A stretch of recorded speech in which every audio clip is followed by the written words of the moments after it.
자, 오늘 이제 오후에 하나님 말씀 보겠습니다. 오후에 하나님 말씀은 창세기 45장입니다. 창세기 45장 1절로부터 제가 읽겠습니다.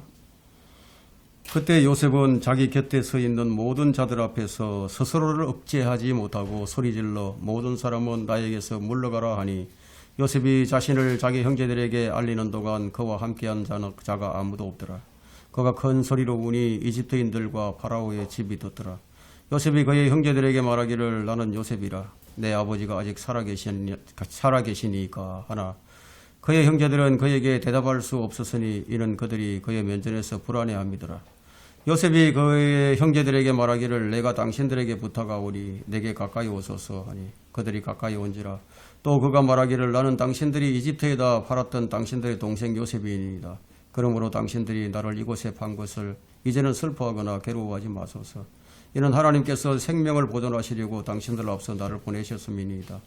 이 두 해 동안 이 땅에 기근이 들었으나 아직도 5년이나 이삭이 패지도 못하고 추수도 못할 것이니이다.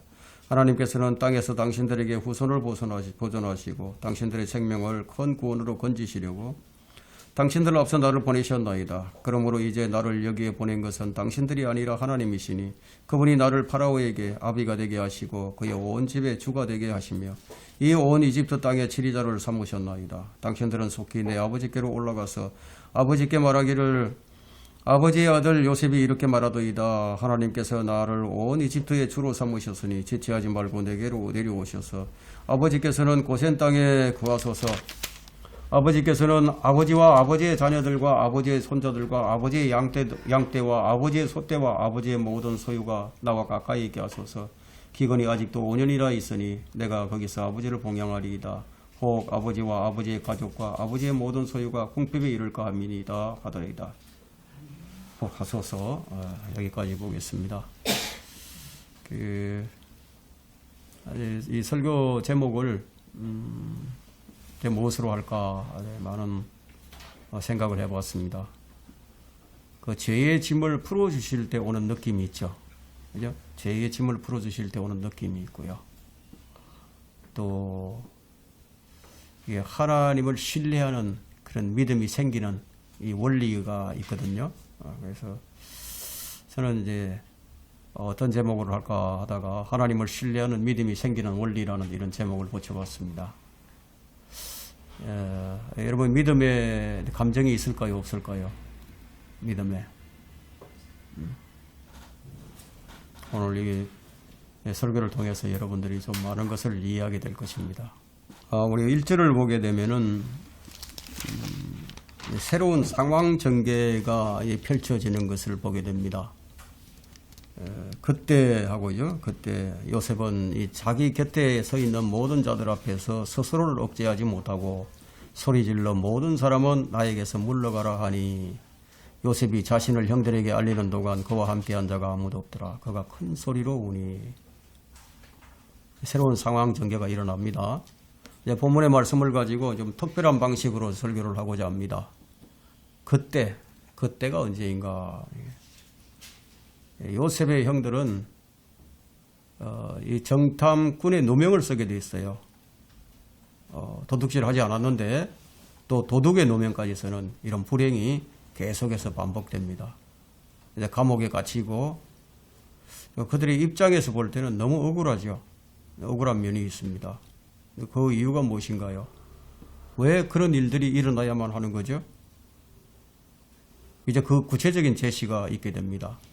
결론을 얘기한다면은 그 모든 억울함의 끝자락은 요셉이 억제할 수 없는 사랑을 가지고 나는 형들을 이렇게 대했노라고 비로소 이제 그 사랑의 고백을 온 마음과 온 몸으로 펼치는 현장이에요. 여기가. 사랑의 만남은 언제나 감격이 있죠. 성경에는 그런 감격들이 참 많이 있습니다. 탕자가 아버지의 목을 껴안고 감격의 눈물을 흘리던 그 만남의 현장이 있었어요.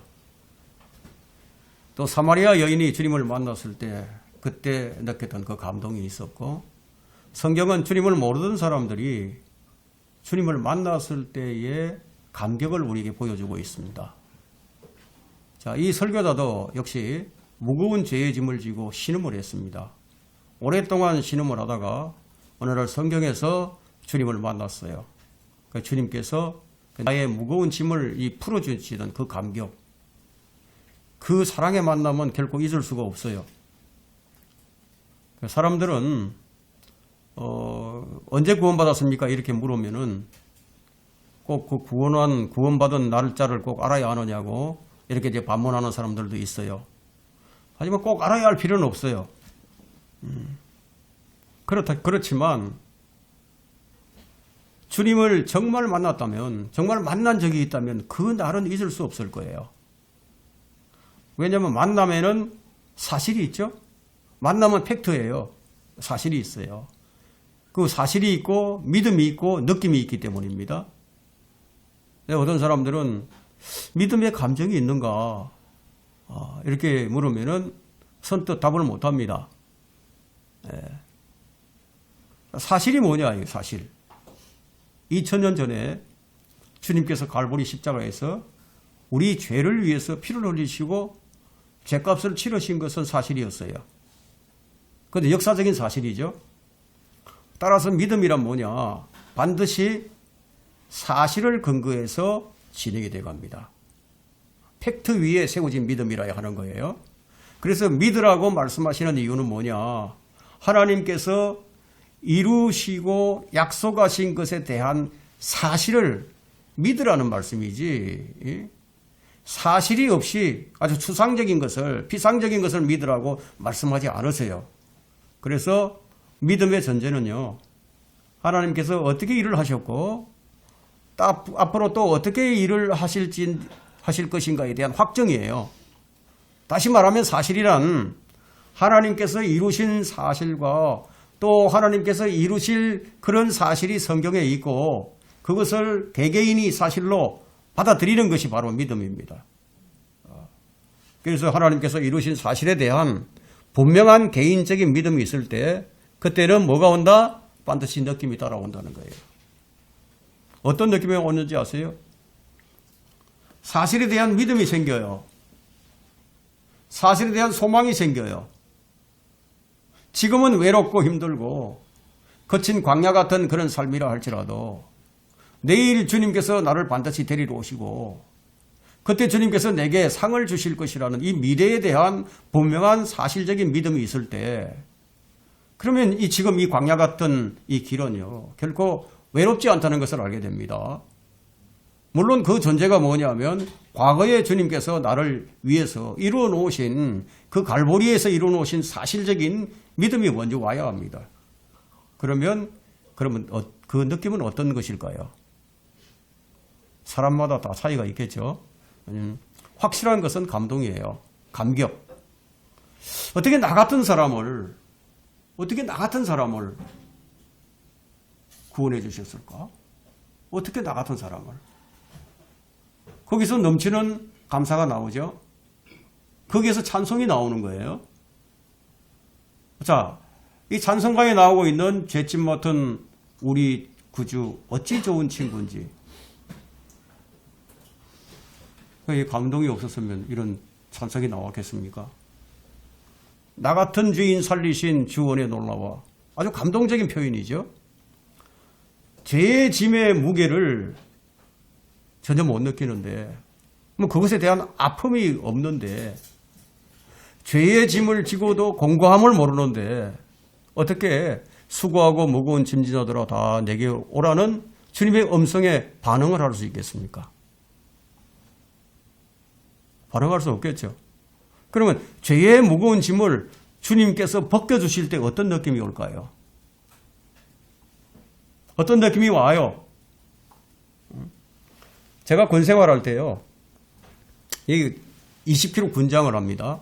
20km 무게 군장, 완전 군장을 하고 행군을 해요. 행군을 하는데 50분 걷고 10분 쉬고 이렇게 반복하면서 계속 행군을 합니다. 처음에는 잘 못 느껴요. 한 10km쯤 이렇게 걷다가 근데 10분 쉴 때 군장을 딱 내려놓을 때 몸이 어떤 느낌이 드는지 아세요? 몸이 붕 뜨는 것 같은 느낌이 듭니다. 날아오르는 것만 같아요. 자, 주님을 구주로 믿게 될 때 주님께서 나의 무거운 짐을 다 벗겨주셨어요. 그러면 어떤 느낌이 올까요? 나로 오를 것만 같은 느낌이 들어요. 여러분, 구원받은 증거는 이와 같은 겁니다. 죄의 무거운 짐을 벗었습니다. 죄의 짐이 사라졌어요. 그러면 거기에 감격이 있죠? 기쁨이 있고 눈물이 있습니다.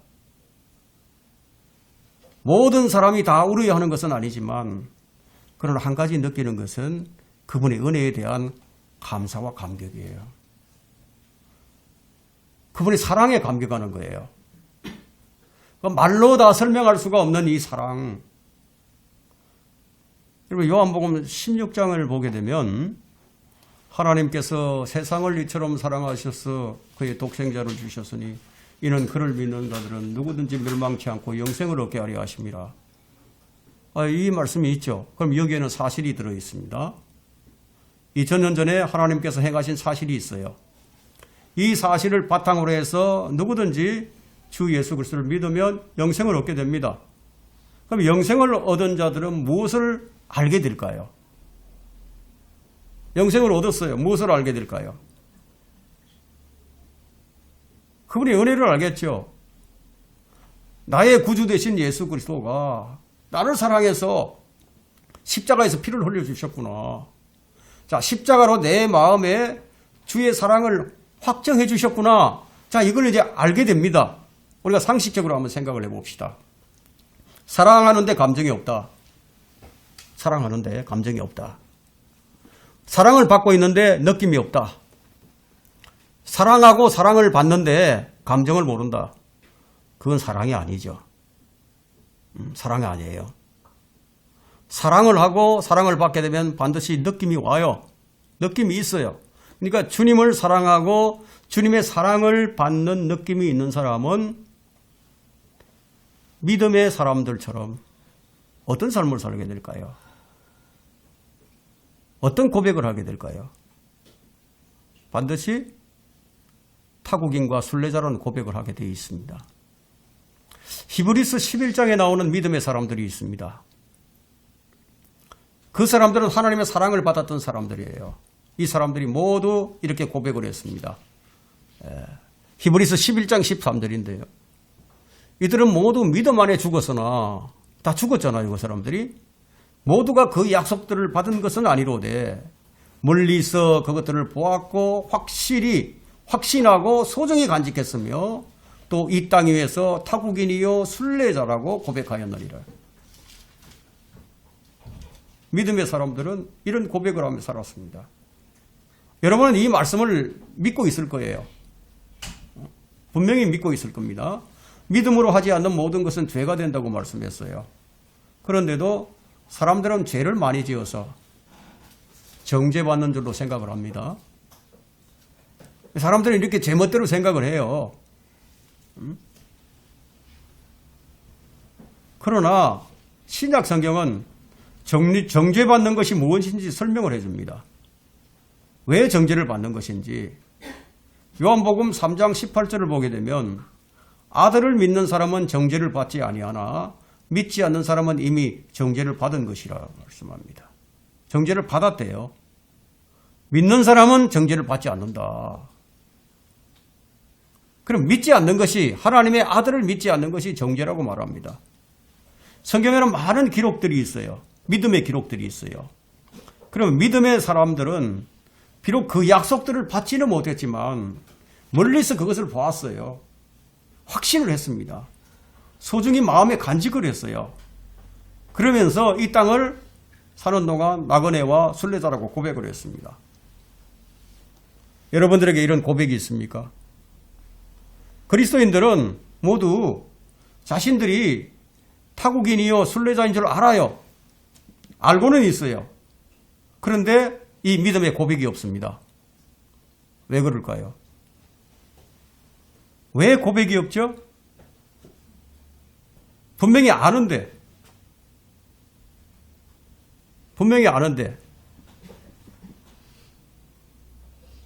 왜냐하면 말씀이 그들에게 사실이 되지 않았기 때문이에요. 사실이 없으면 믿음이 아니에요. 하나님께서 육신을 입고 이 땅에 오셔서 피를 흘리셨습니다. 그리고 구원주가 되어 주셨어요. 이것이 사실이에요. 하나님께서 믿으라고 말씀하신 그 이유는 모두 사실에 근거를 하고 있습니다. 사실. 그래서 믿으면 사실대로 되는 거예요. 그럼 왜 구원 못 받죠? 사실을 안 믿으니까. 왜 못 믿죠? 자기 생각이 하나님 말씀보다 더 옳으니까. 그러나 그런 생각을 하는 사람들을 위해서도 주님께서는 피를 흘리셨습니다. 그 사탄은 인지전을 벌립니다. 인지전. 속으면 좋고 아니면 말고, 그래서 거짓을 사실로 인지하도록 만들어갑니다. 신약의 믿음은 무엇으로 시작하는지 아세요? 십자가로 시작을 합니다. 그러면 사탄은 십자가가 아니라도 된다고 인지전을 계속 하겠죠. 그러면 거짓말도 계속 들으면 어떻게 들릴까요? 진짜로 들려요. 그렇게 해서 주님의 사랑을 발견하지 못하도록 만드는 거예요. 왜냐하면 주님께서 십자가에서 그분의 사랑을 나타내셨기 때문에 2000년 전에 그 사랑이 나타났어요. 그것을 로마서 5장 8절에서 말씀하고 있는데, 우리가 아직 죄인이었을 때 그리스도께서 우리의 죄들을 위하여 죽으심으로써 하나님께서는 우리를 위하여 그의 사랑을 나타내셨느니라. 그때 나타내셨다 이거예요. 그럼 우리를 향한 하나님의 사랑이 나타난 곳이 어디냐? 십자가였어요. 십자가. 그리스도의 십자가. 그러므로 십자가로 가지 않으면은 결코 주님의 사랑을 발견할 수가 없습니다. 거기에 사실이 있으니까요. 첫 번째, 회개하지 않으면 주님을 만날 수 없어요.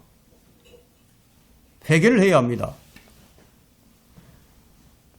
요셉의 꿈은 바로 이때를 위한 꿈이었습니다. 또한 요셉의 시련, 바로 그 꿈 때문에 생겨났습니다. 그 꿈 때문에 요셉은 팔렸고요. 그 팔린 것으로 끝이 나느냐 하면 그게 아니라 포티발의 아내의 음모를 당하게 되죠. 그리고 억울한 감옥살이를 하게 됩니다. 그런데 이 모든 일이 무엇 때문에 비롯되었느냐 이거예요. 사실은 그 형들 때문에 비롯되었죠. 이제 이 요셉이 자기 형들을 어떻게 다루는지를 한번 보세요. 형들을 다룹니다. 창세기 42장 9절을 한번 보세요.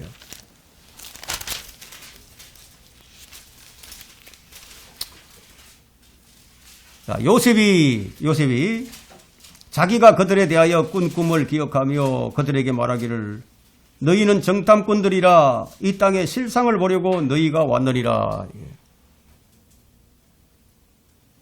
자기가 꾼 꿈을 기억하며, 요셉이 무엇을 기억하죠?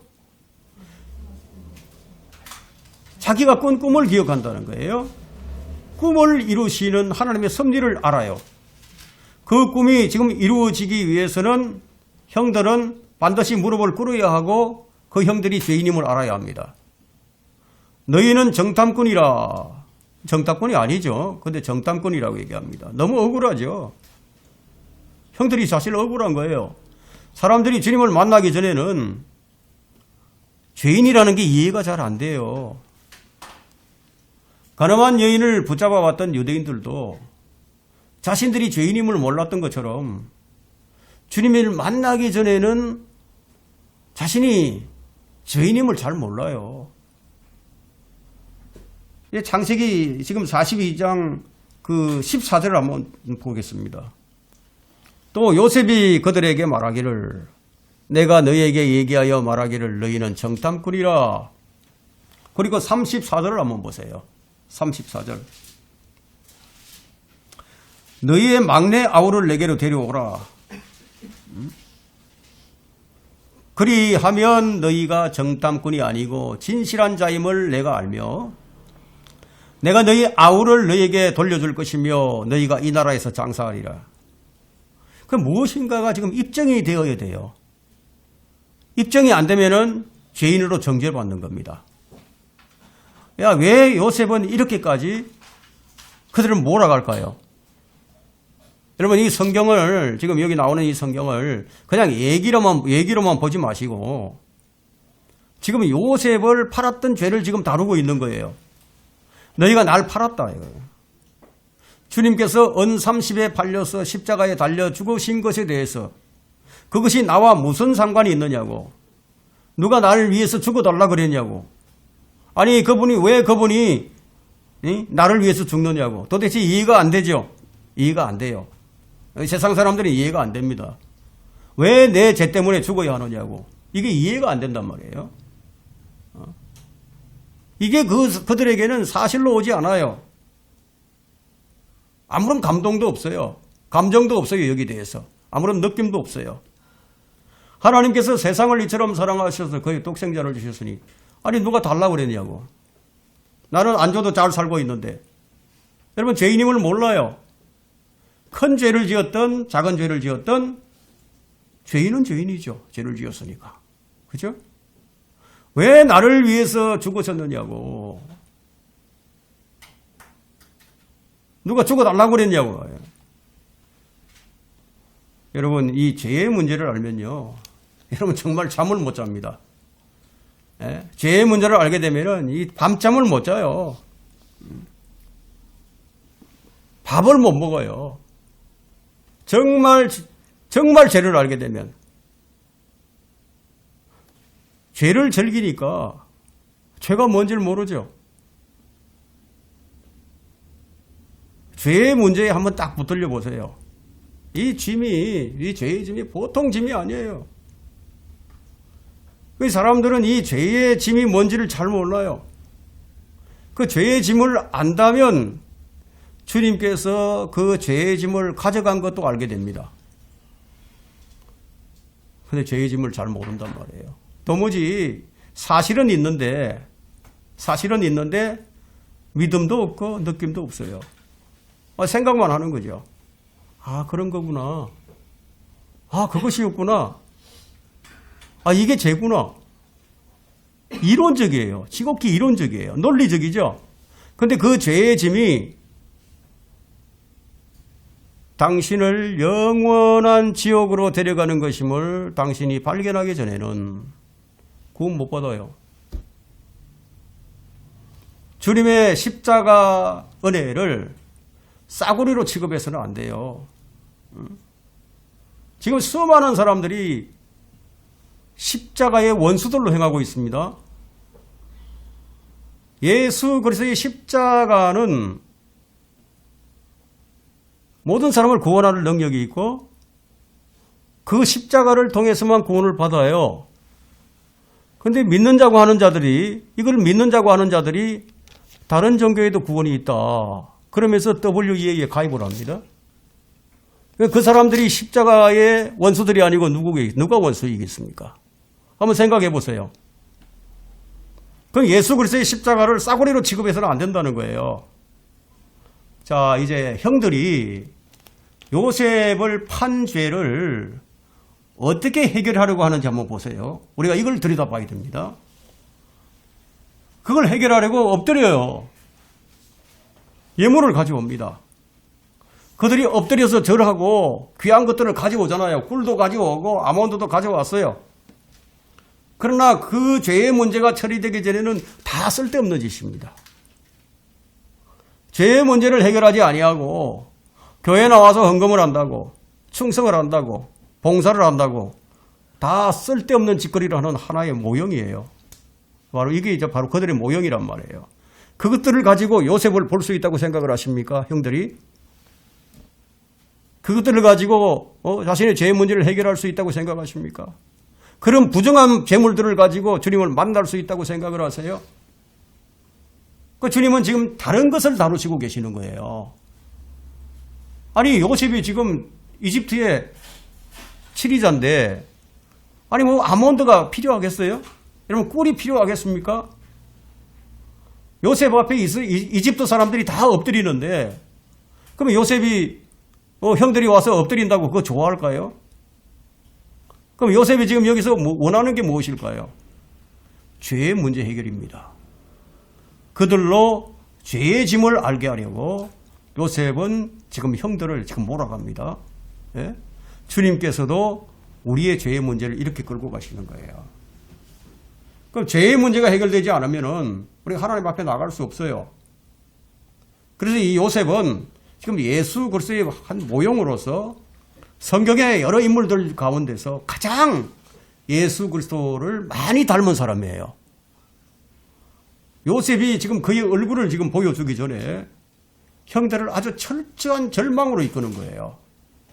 얼마나 절망적인지 이 창세기 44장을 보게 되면 그들이 최선을 다하는데도 전혀 길이 보이지 않아요. 그 길은 지금 형들에게 있는 게 아니라 요셉의 손에 있으니까 길이 안 보이는 거죠. 그들이 최선을 다하지만 방법이 없어요. 저는 이런 것을 경험한 사람입니다. 제가 철저하게 경험을 했습니다. 해결할 길이 없었어요. 별짓을 다 해봤습니다.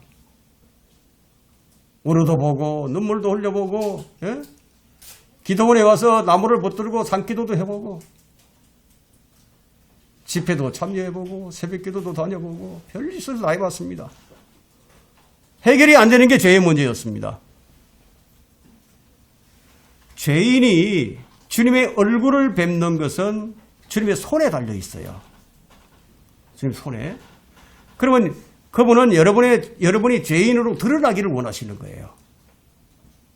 구원받을 수 있는 사람은 죄인뿐이에요. 예.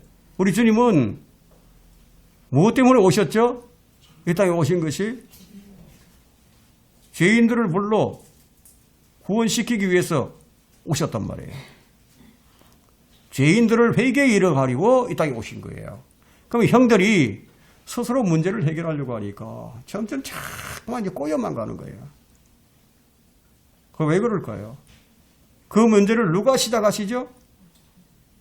그 문제를 누가 시작하신 거예요? 그 문제는 하나님께서 시작하셨어요. 그 문제를 하나님께서 시작하셨기 때문에 그 문제는 하나님께서만 해결하실 수가 있는 거예요. 그래서 아무것도 염려하지 말고 하나님께 아뢰라. 자, 그것이 죄의 문제가 되었건 그것이 어떤 삶의 문제가 되었건 그 문제를 하나님께 한번 의탁을 해보라. 그러면 즉시 해결되는 것임을 알 수 있습니다. 요셉이 그 모든 일에 있어서 작전 사령관인 것처럼 아직 그 형들은 그걸 몰라요. 아직 형들은 자기들의 죄의 무게를 지금 모르는 거예요. 왜 요셉이 끝까지 이 형들을 절망과 좌절로 이끌어가는지 아십니까? 그들의 모든 희망이 절망으로 드러나야 하는 거예요. 그들 자신이 완전히 굴복하지 않으면 안 되는 것임을 요셉은 알고 있었습니다. 이것이 어쩌면 우리가 복음을 전하는 구령의 한 모범일 수가 있습니다. 우리는 역사성 속에서 요한복음 1장부터 요한복음 3장 16절까지 단숨에 읽어 내려갈 수가 있지만 주님께서 말씀과 빛으로 오셨을 때 세상을 너무너무 사랑해서 빛으로 나오지 않는 이런 부분들을 이 부분을 다루지 아니하고는 안 되는 것임을 아셨어요. 그리고 요한복음 3장 16절을 먼저 다루는 사람들은 예수님께서 어떤 은혜로 우리를 초청하고 계시는지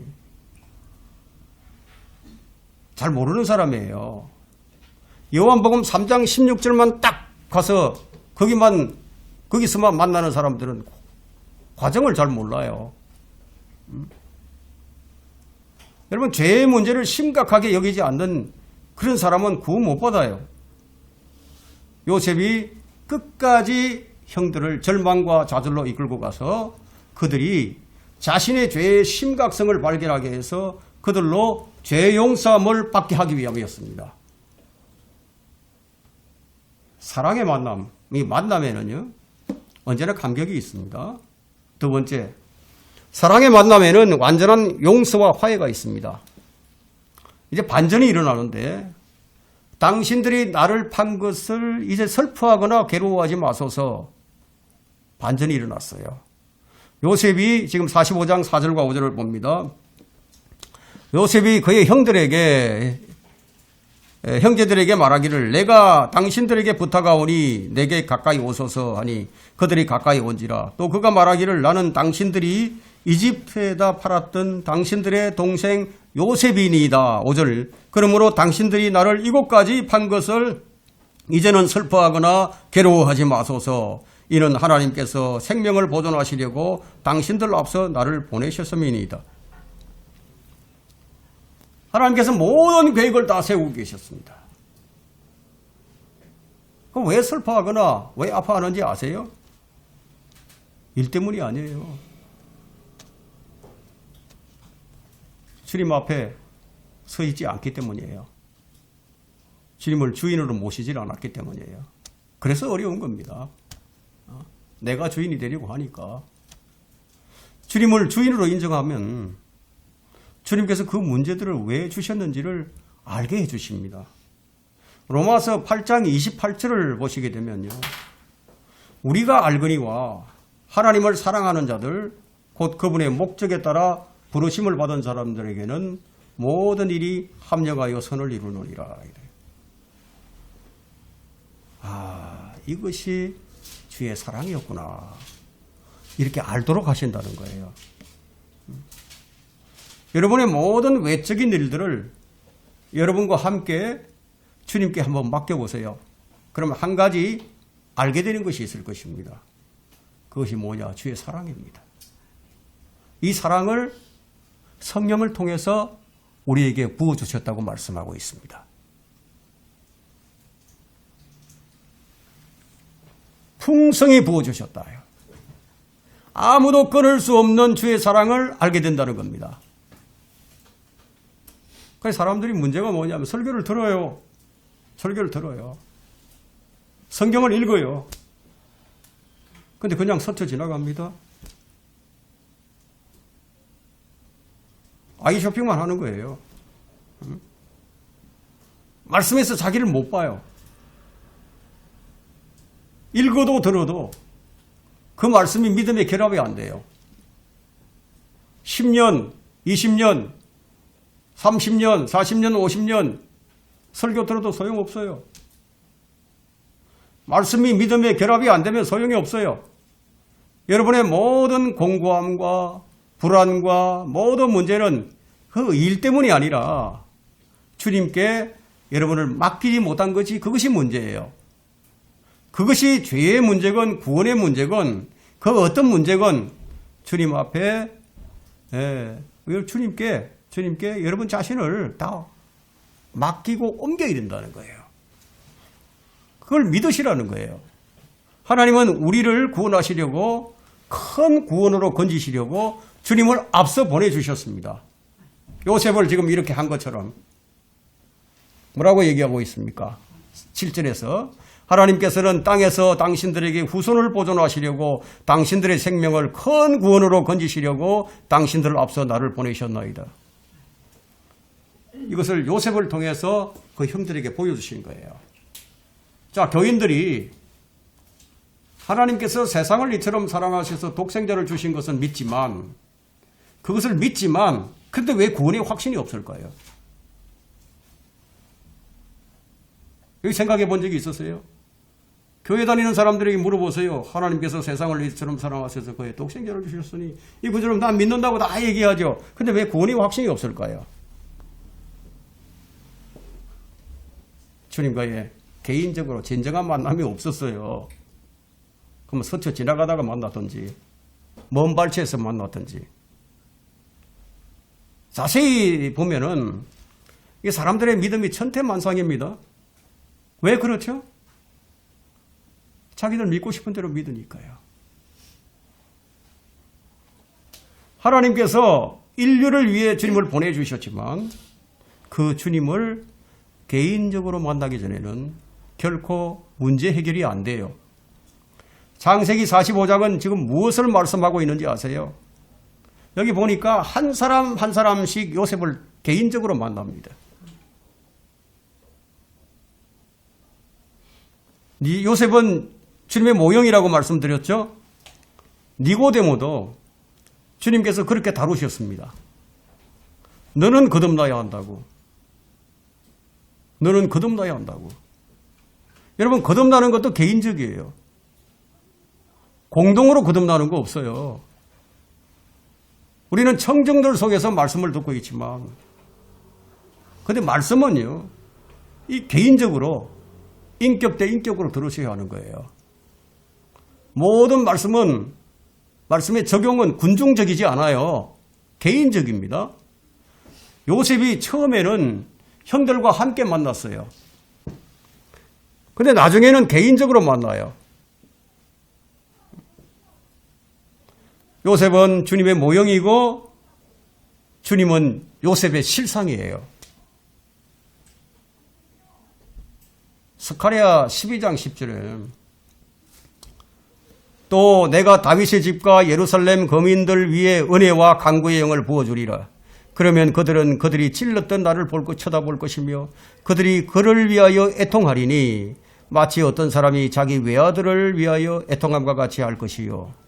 찔렀던 자들이 나를 쳐다볼 것이며. 자, 이 말씀은 이제 이 주님의 재림을 말씀하는 건데 제가 이제 교리적으로 다루지는 않겠습니다. 주님을 찔렀던 자들이 나를 쳐다볼 것이며. 그럼 죄를 모르는 사람이 어떻게 주님을 쳐다볼 수가 있겠습니까? 찔렀던 자들이 쳐다보는 거예요. 찔렀던 자들이. 나는 2000년 전에 태어나지도 않았는데 그때 주님께서 못 박히시는 것을 나는 쳐다본 적도 없는데 나는 주님을 찌르지도 않았는데 역사적으로는 그래요. 역사적으로는 그것이 사실입니다. 그러나 이 말씀을 듣고 있는 우리 모두의 죄가 주님을 찌른 거예요. 그것을 아는 자만이 주님을 볼 수가 있습니다. 주님을 만날 수 있어요. 요셉의 형들은 아직 용서를 받지 못한 상태입니다. 요셉을 보면서도 요셉인 줄을 몰라요. 그럼 거기에는 감동이 있을 수 없죠. 그러면 용서를 받고 요셉을 보게 될 때 그때 어떤 느낌이 올까요? 그때는 어떤 느낌일까요? 어떤 사람은 구원을 받았어도 주님의 얼굴을 본 지가 너무너무 오래돼가지고 주님의 얼굴이 어떻게 생겼는지 가물가물합니다. 주님과의 교제가 끊어져서 교제가 끊어지니까 너무 오래돼가지고 주님의 이 사랑을 그냥 잊어버리고 그냥 가물가물합니다. 내가 기도를 한 지가 언제인지 성경을 손에 놓고 있는 지가 언제인지 그런데 무슨 감동이 있고 감격이 있겠습니까? 주일날 예배는 의무가 되어버렸고요. 기도는 형식이 되어버렸어요. 사랑도 감정도 눈물도 메마른 상태가 되어버렸습니다. 주님과의 첫 만남, 그 첫사랑이 어디로 가버렸는지 이유가 무엇일까요? 세상에 할 일이 너무 많아서 뭐 그런 이유도 있겠습니다만 대부분 다른 이유는 뭐냐? 여러분이 잠 못 이루면서 스스로 무엇인가 인생의 문제를 해결하다 보니까 그러다 보니까 그냥 한숨만 쑥 나오는 거죠. 예?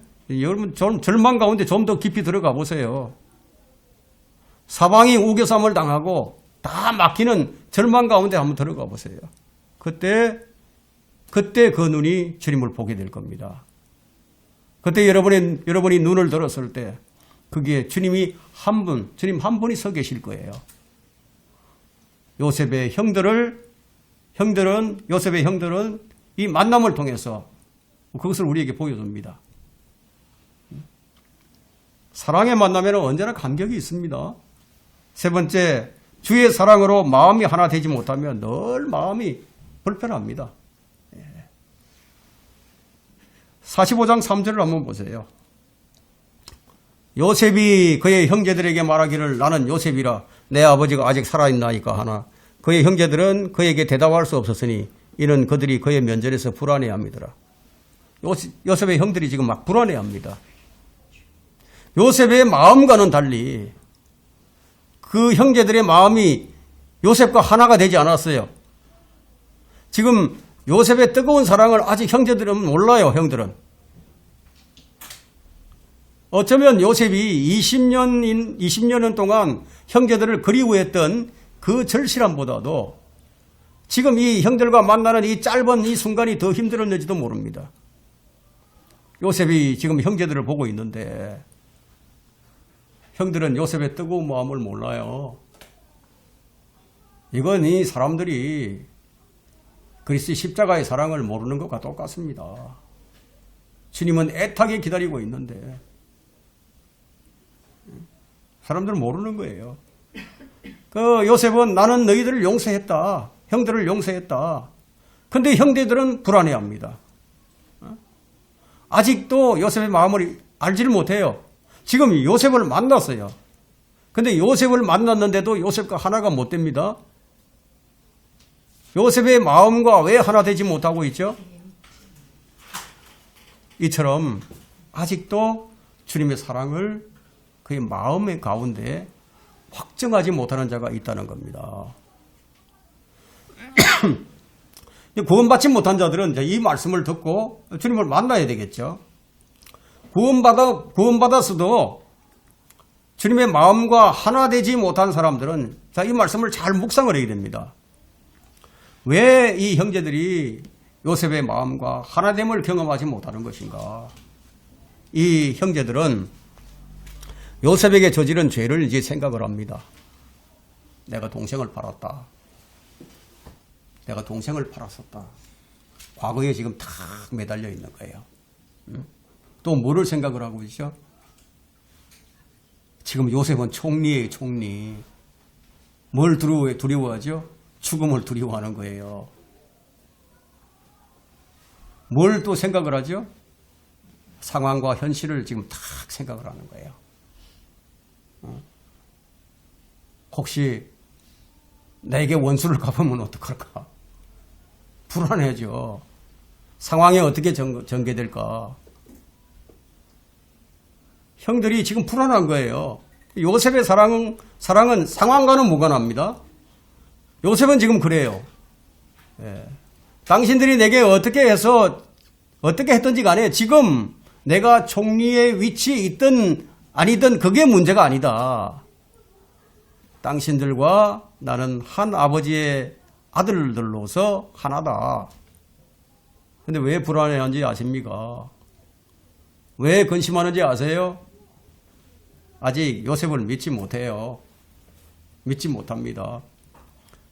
요셉은 형들과 하나 되기를 원하는데 형들은 이것이 사실로 인정이 안 된단 말이에요. 이것이 믿는 우리에게도 일어나는 일입니다.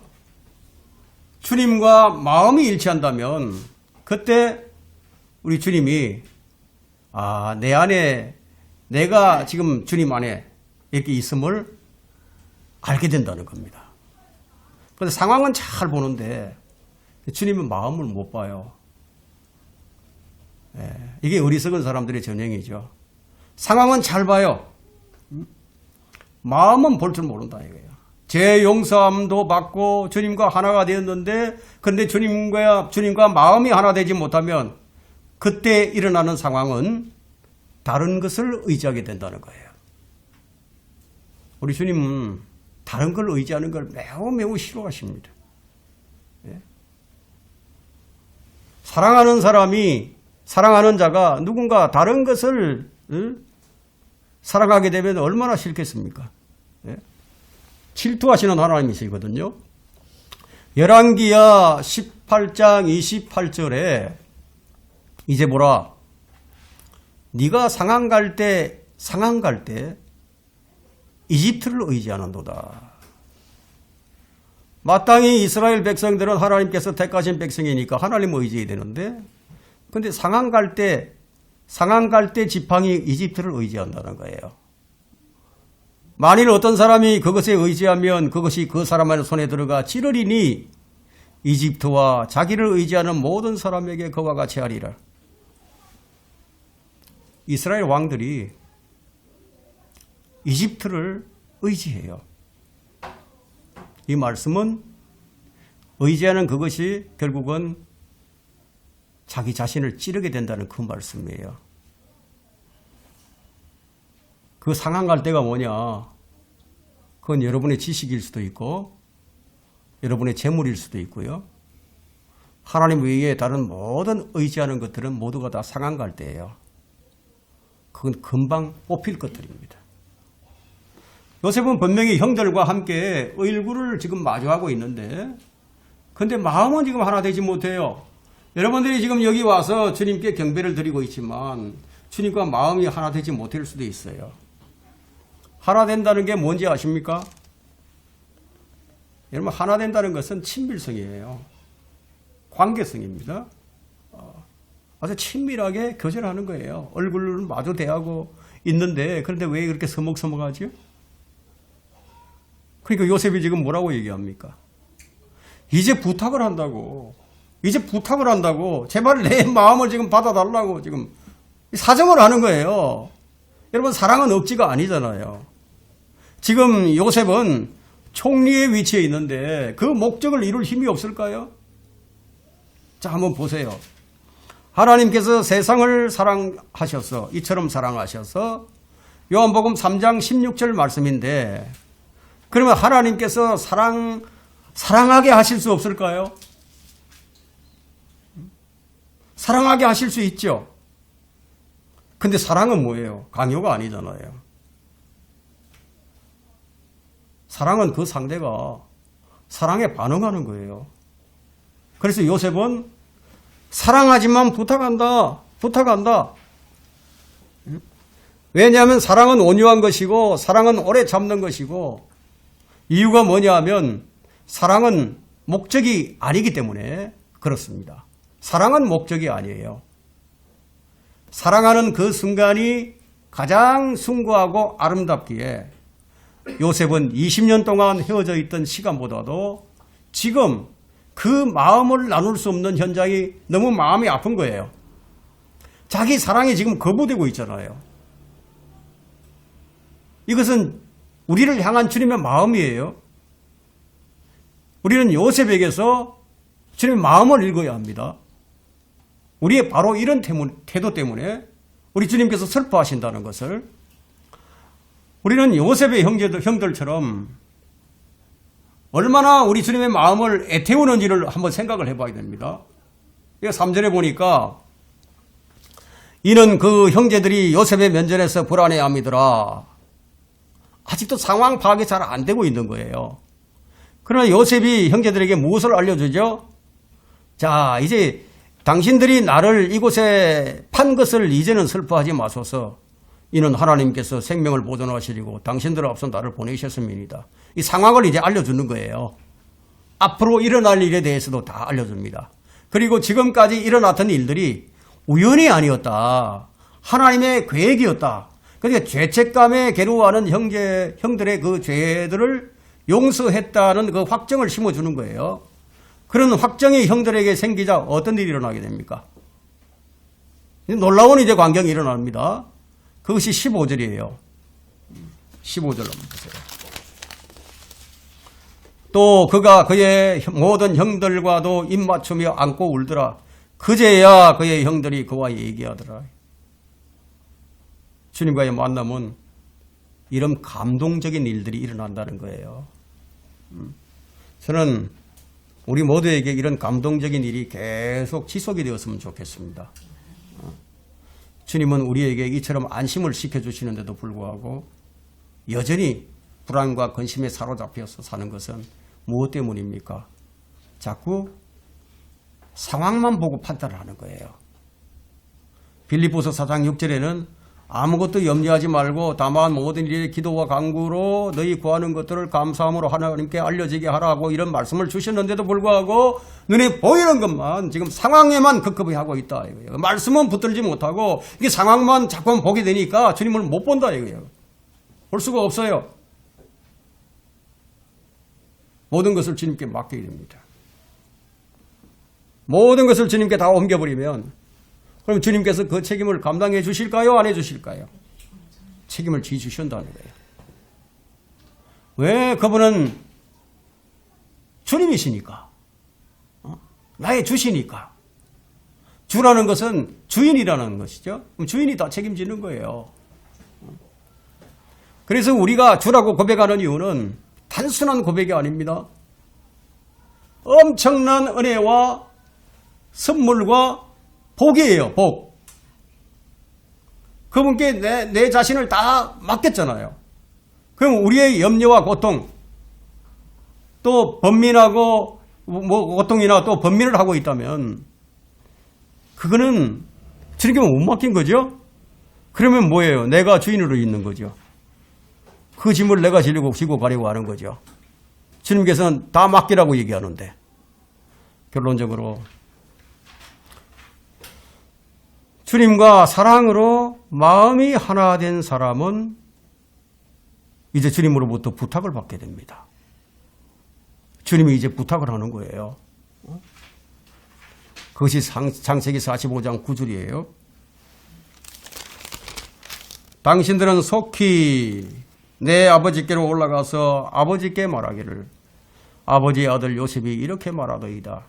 하나님께서 나를 온 이집트의 주로 삼으셨으니 지체하지 말고 내게로 내려오셔서. 여러분이 지금 듣고 있는 이 말씀이 하나님의 말씀인 것에 동의하십니까? 아마 동의하실 거예요. 그런데 동의를 하는데, 그런데 아직도 이 말씀이 여러분의 피난처가 되지 못한다면 그건 무엇입니까? 문제가 무엇입니까? 여러분이 듣는 말씀은 하나님의 말씀이죠. 그죠? 아직도 이 말씀이 내게 피난처가 안 됐다. 그러니까 믿음과 결합이 안 된 거죠. 그죠? 더 심하게 얘기한다면 하나님은 거부한 거죠. 자, 우리는 주의 말씀을 듣고 주님을 만나서 구원을 받았어요. 이제 곧 우리는 주님과 얼굴과 얼굴을 마주 대하고 공중에서 만나게 되겠지만, 우리 마음 가운데 주님을 우리가 만났다면 이제 주님으로부터 부탁을 받는다 이거예요. 어떤 부탁을 받을까요? 나와 함께 있자. 나와 함께 있자. 모든 것을 함께 공유하자고 부탁을 받게 됩니다. 그러면 이제 안심이 되죠? 불안감이 사라지죠? 이제 주님이 자랑스러워집니다. 이제 요셉이 자랑스러워졌어요. 그래서 주님을 사랑해서 감격해서 뜨거운 마음으로 주님을 전하게 됩니다. 그것도 자원하는 마음으로. 주님을 사랑하는 자는 주님을 전하는 일에 발걸음을 게을리지 하지 않아요. 주님의 얼굴을 마주보고 있다면 여러분 마음에 계신 주님을 자랑할 거예요. 주님은 나와 함께 하자고, 나와 함께 있자고 우리를 부르시는 거예요. 주님과 하나 되면 주님과 모든 것을 공유하게 됩니다. 14절 15절 한번 보세요. 그가 자기 아우 베냐민의 목을 안고 우니 베냐민도 그의 목을 안고 울더라. 또 그가 그의 모든 형들과 또 입 맞추며 안고 울더라. 그제야 그의 형들이 그와 얘기하더라. 참 아름다운 광경이죠. 요셉과 형제들이 함께 울었습니다. 이제 비로소 하나가 되었어요. 함께 목을 안고 울었다는 것은 모든 것을 함께 한다는 의미죠. 죄의 문제가 끝나버렸습니다. 가난함의 문제도 끝나버렸습니다. 형편의 문제도 끝나버렸습니다. 지위가 무슨 상관인가요? 형제란 아버지가 하나라는 것이죠. 여러분이 서로를 형제와 자매라고 호칭을 하고 있다면 그것은 우리의 아버지가 하나님이시기 때문이에요. 우리는 하나님의 사랑을 받은 자로서 서로 사랑할 수밖에 없다는 그런 위치에 있다는 것을 여러분들이 잊지 마시기를 바랍니다. 만일 여러분에게 공고함이 있다면, 아직 무거운 짐이 있다면 그것이 어떤 것이든 여러분이 해결하려고 하지 마세요. 오늘 이 요셉을 통해서 보여주신 것처럼 주님을 만나서 모든 자유함과 모든 풍성함과 해결을 얻으셔야 한다는 거예요. 그때 여러분은 어떤 눈물을 흘리게 될까요? 아주 뜨거운 눈물을 흘리게 될 것입니다. 우리는 주님의 사랑을 안다고 하면서 이 사랑 가운데 언제 감격했었는지 한번 되돌아보면서 만약에 우리의 첫사랑을 잃어버렸다면 오늘 이 시간 회복하는 시간이 되기를 바라고요. 우리 주님께서 우리를 위해서 사랑을 확정해 주셨다는 이것을 여러분의 마음에 깊이 새기고 여러분들이 평생을 이걸 붙들고 살아가야 합니다. 이것이 주의 갈보리 십자가의 사랑입니다.